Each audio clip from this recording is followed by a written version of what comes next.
नमस्कार मंडळी, तुही रे माझा मितवा या मालिकेच्या पुढील भागात आपण आज पाहणार आहोत की एकीकडे वल्लरी आरशात स्वतःकडे पाहूनच म्हणत असते, कुठून उभे करू मी एवढे 50 लाख रुपये?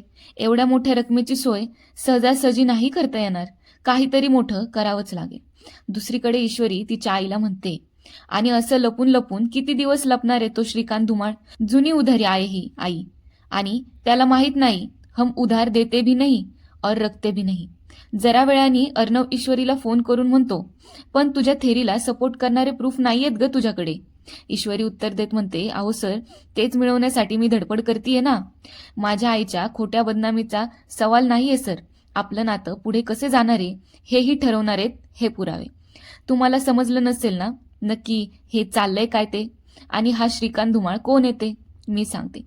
रमाकांत राजेशिर्के ही एक घटना झालेली होती, आणि त्या बातमीमुळे ईश्वरीचं आणि अर्णवच्या आईबाबांचं आयुष्य उद्ध्वस्त झालेलं होतं.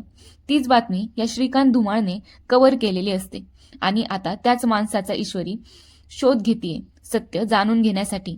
चला मंडळी, माझा टाइम झालाय, मला जावं लागेल. पण अशाच व्हिडिओ पाहत राहण्यासाठी चॅनलला सबस्क्राईब करायला विसरू नका. थँक्यू.